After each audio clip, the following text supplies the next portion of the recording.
सब्र का फल मीठा होता है, ये लाइन तो आपने अपने जीवन में कभी न कभी जरूर सुना होगा। तो दोस्तों, आज मैं जो कहानी बताने जा रहा हूँ वो सब्र विषय पर है। दोस्तों, आपने महात्मा गौतम बुद्ध जी का तो नाम जरूरी सुना होगा। एक बार की बात है जब महात्मा गौतम बुद्ध जी अपने शिष्यों के साथ धर्म प्रचार प्रसार के लिए पूरे भारत देश के भ्रमण करने के लिए निकले थे। उसी दौरान वह एक जंगल से गुजर रहे थे, तभी उन्हें बड़ी जोर की प्यास लगी।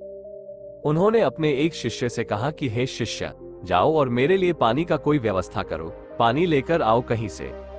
उनका वो शिष्य तुरंत ही निकल पड़ा पानी की खोज में। पानी की तलाश में कुछ दूर निकल जाने पर उसे एक नदी दिखाई देती है, लेकिन उस शिष्य ने देखा कि नदी में बहुत से लोग नहा रहे थे।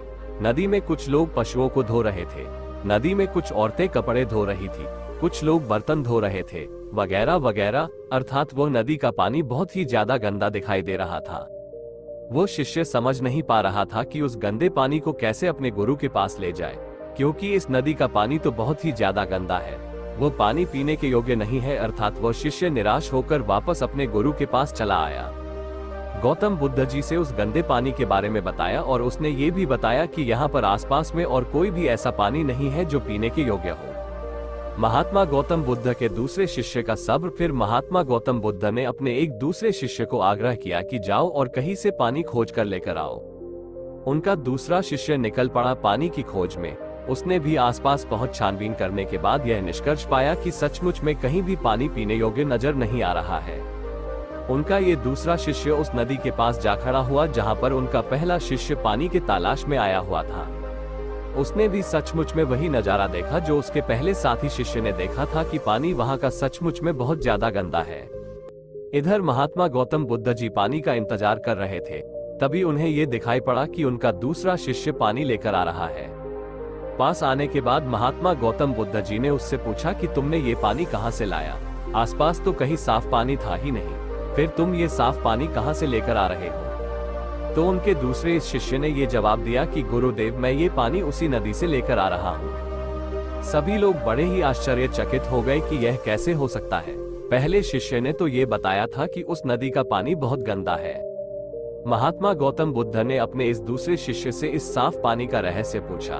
दूसरे शिष्य ने बड़े ही नम्र भाव से बताया कि मैं भी उस गंदे पानी को देखकर बहुत ही परेशान हो गया था कि अब क्या करूं, साफ पानी कहां से लेकर जाऊं।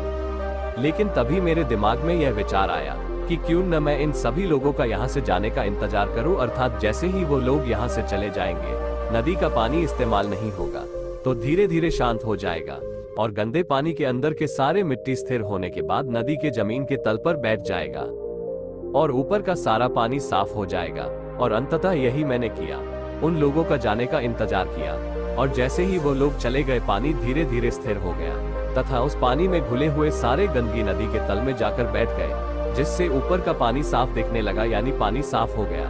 और मैं वही साफ पानी लेकर आपके पास आया हूँ गुरुदेव। गौतम बुद्ध ने प्यास बुझाया और सब्र का पाठ पढ़ाया। महात्मा गौतम बुद्ध जी अपने दूसरे शिष्य की इस बात को सुनकर बड़े प्रसन्न हुए और उस पानी को पीकर अपनी प्यास को बुझाया तथा साथ ही साथ बाकी के शिष्य को ये संदेश भी दिया कि सब्र का फल मीठा होता है। अर्थात इसी तरह से अगर हम कोई भी कार्य करते हैं तो उस कार्य में तरह तरह की समस्याएं आएंगी, तरह तरह की परेशानियां आएंगी, लेकिन हमें उन परेशानियों का सब्र के साथ सामना करना चाहिए। सब्र के साथ अगर हम परेशानियों और दुख का सामना करेंगे तो अंत में हम उस परेशानी और दुख से जरूर उभर जाएंगे। इस कहानी से हमने क्या सीखा दोस्तों? ऐसे ही हमारे जीवन में हम जब कोई भी कार्य करते हैं तो बहुत सारी परेशानियां आती हैं, बहुत सारे दुख आते हैं, लेकिन दोस्तों उन परेशानियों का, उन दुखों का डटकर हमें सामना करना चाहिए और सामना करते वक्त हमारे पास धैर्य की और सब्र की बहुत खास जरूरत पड़ेगी। तो दोस्तों, बिना डरे, बिना सहमे सब्र करते हुए धैर्य के साथ परिश्रम करते रहे,